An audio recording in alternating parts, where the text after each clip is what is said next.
Alright guys, welcome back to the channel. First time we've done a video in a while. There's been some things we've been wanting to talk about for a little while. We just haven't got around to making a video.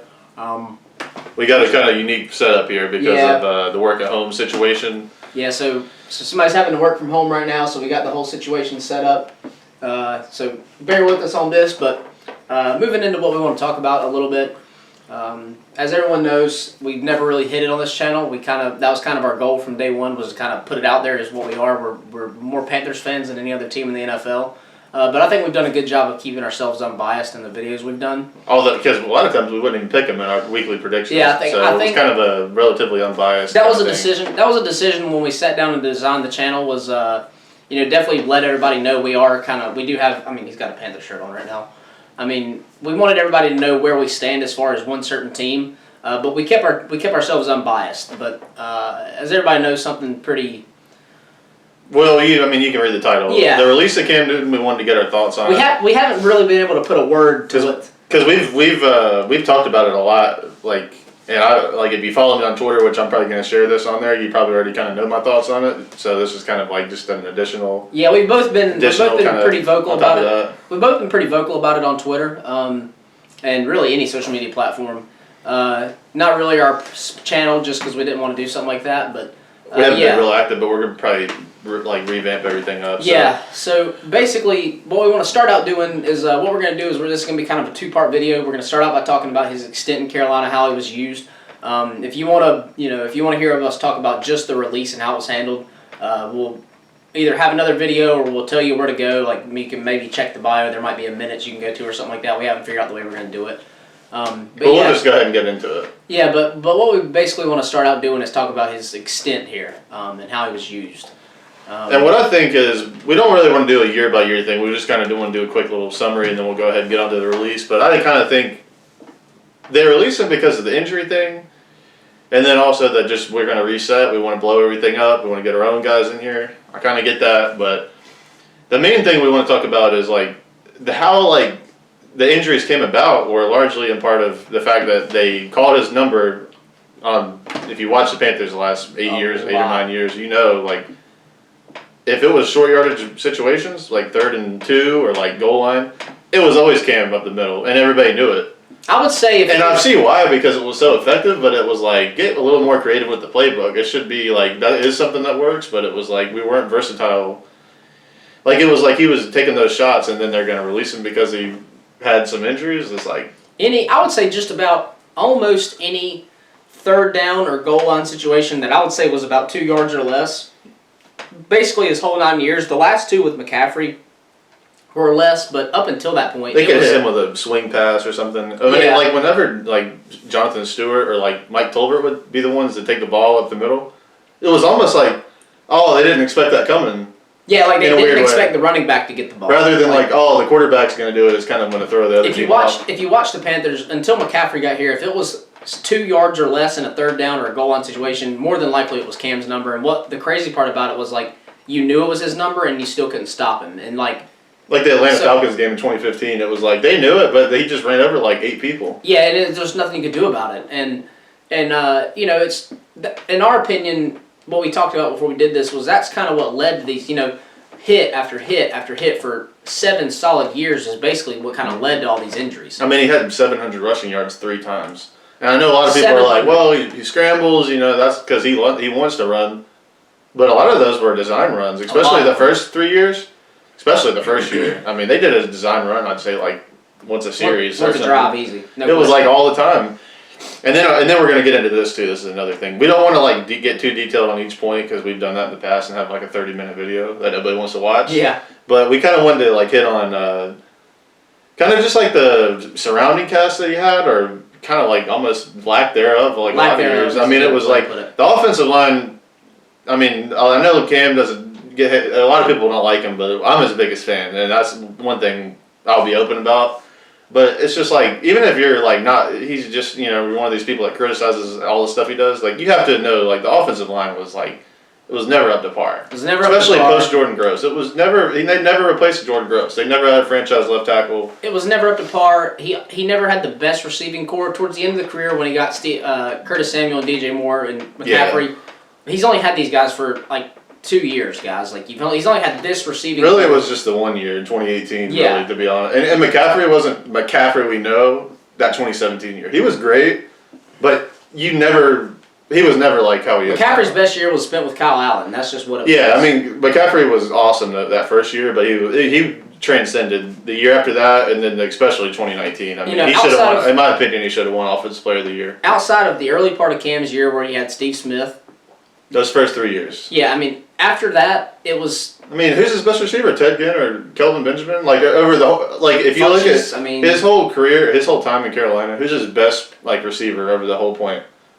Funches? Yeah, Ted Ginn. I mean, probably Ted Ginn, I guess. I mean, so Kelvin, he wasn't really what we thought. He was never really surrounded by the best cast, and that way you have to fault the Panthers. And the running game was not really great either. I know everybody's like, oh, they had Jonathan Stewart and D'Angelo Williams.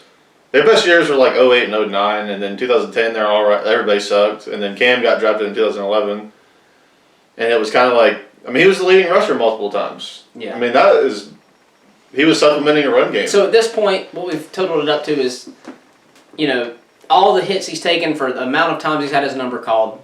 1, 2, surrounding cast. You can't put the surrounding cast on him, no matter what you do. That's an organization decision of players they sign. And they had some drafts that were pretty questionable. I mean, 2011, he's the only person that made any noteworthy thing in the NFL. 2010, horrible draft. It was like one of the worst drafts ever. And then there were a lot of drafts where it was like the first pick was good, but then like the third pick or second, like the follow-up picks were just. Those are the picks you build your team with, because everybody can, any GM can pick a good first round pick. The fans can do that, but it's like those second and third round picks build your team. Exactly. And so that's kind of what there's 3 main things like we just said. The draft is being the third one.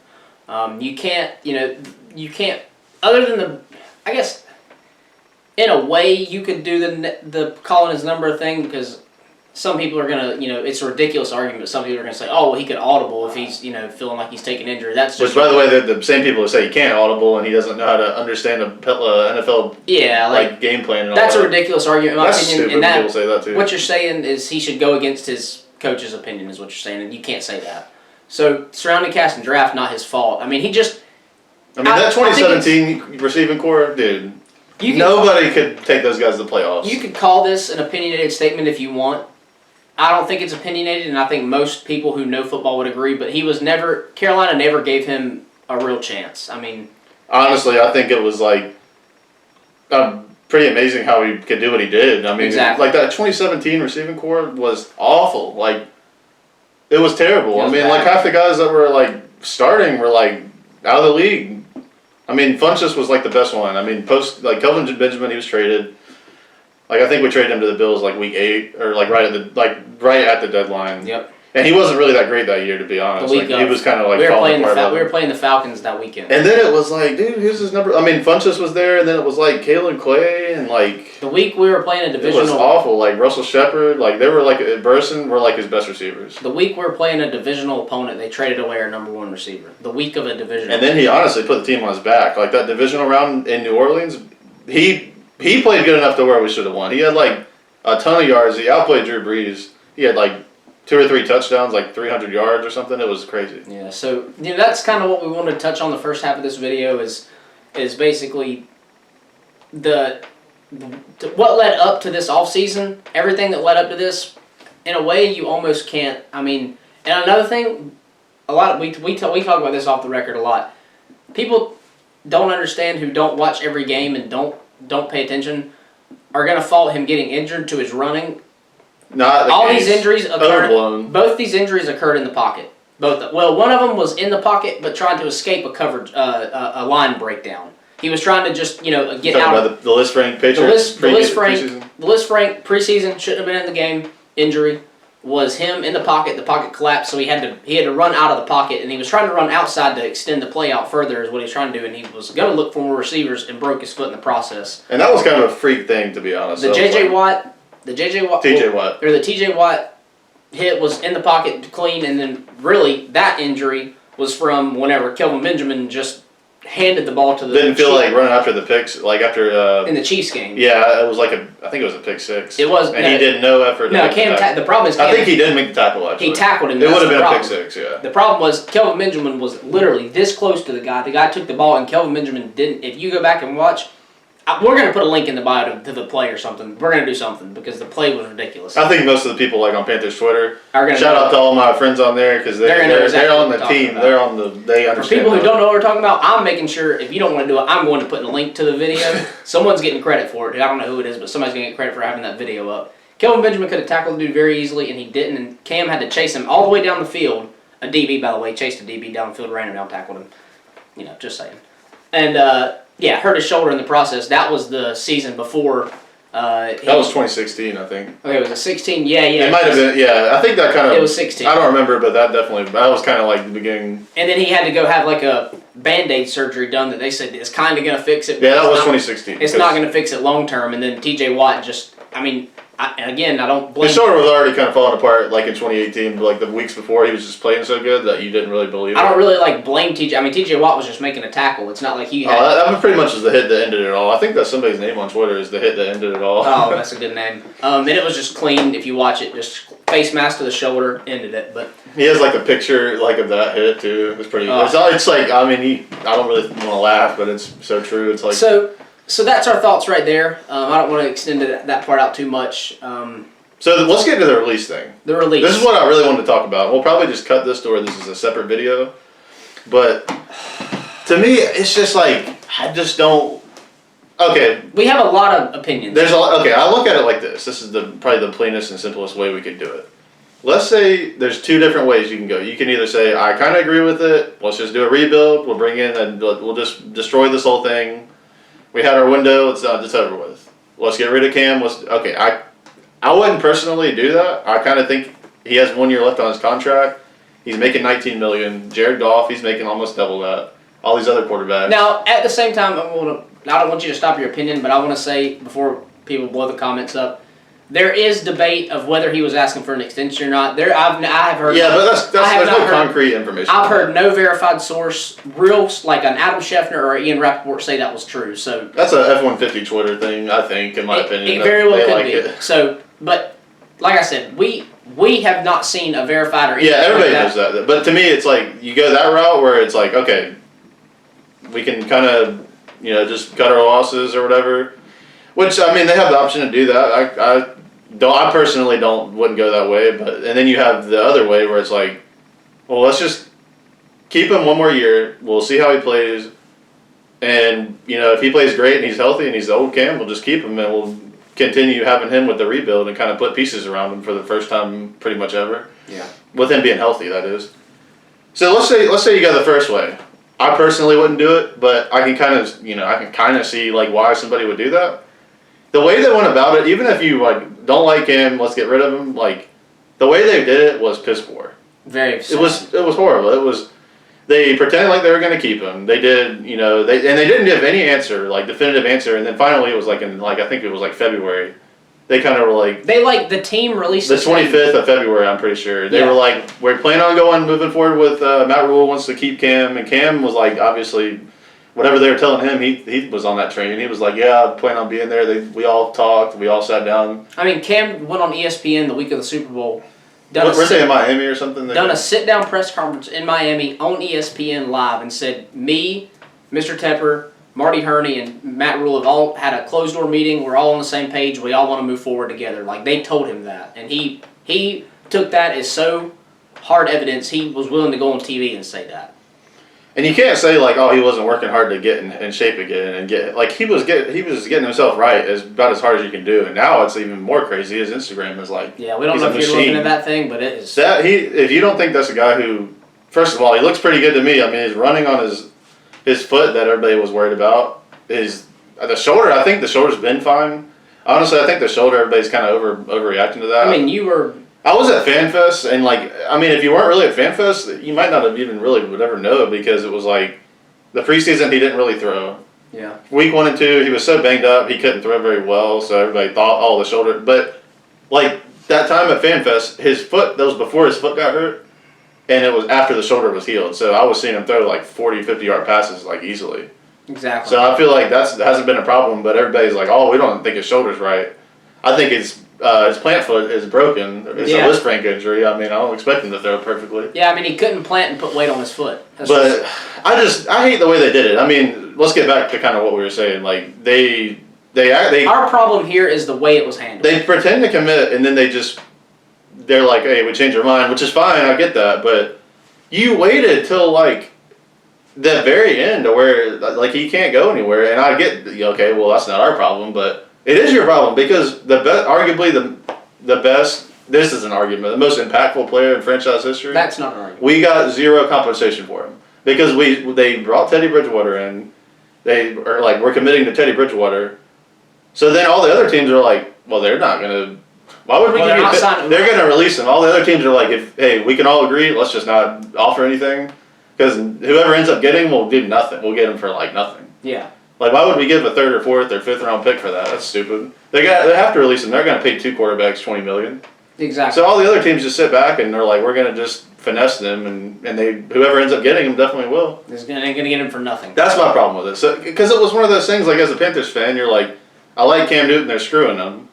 They're waiting until all the other jobs are filled, pretty much, except for like the Chargers, the Patriots, maybe the Jaguars. Like I mean, there's a couple that everybody's rumoring. It's like the Dolphins.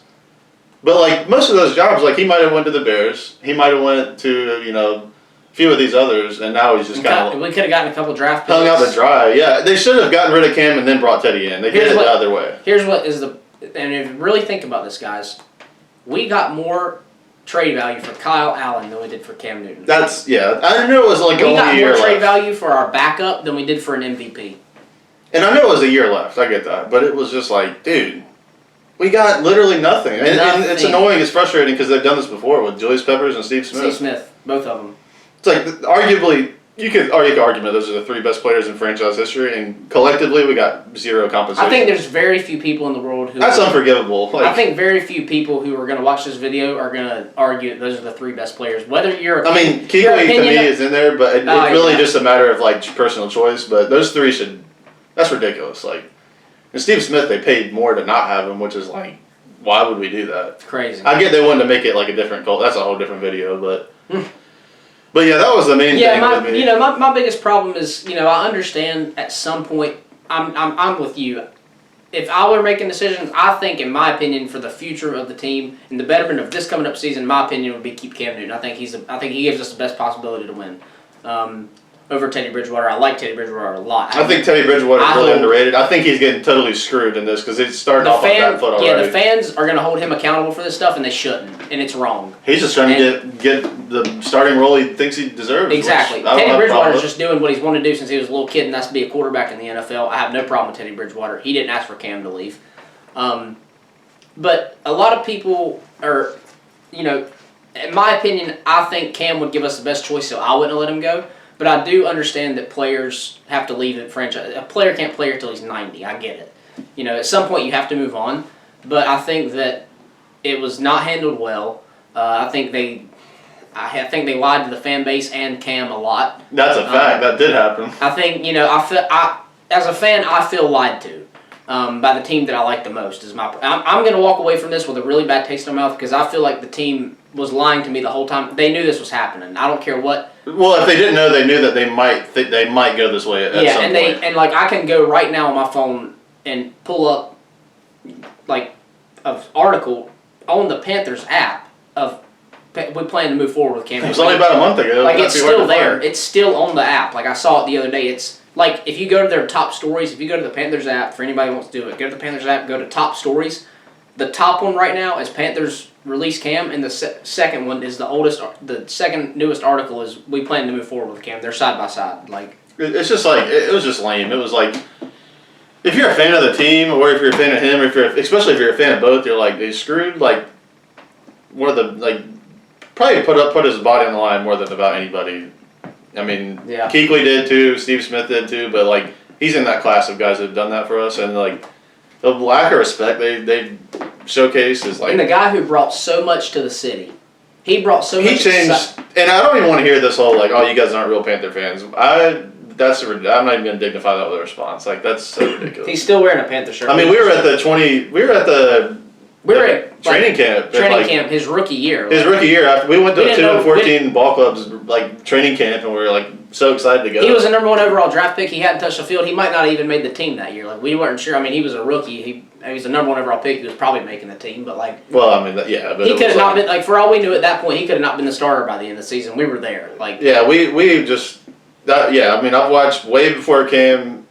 Way before and way after, like it's. We're not. It's not like we're not. It's just like I'm not gonna be like, oh well, I got to show my allegiance to the team by just being like everything they do, I'm gonna agree with. Like exactly. There's a lot of people like that are just like everything the team does, they're gonna defend it.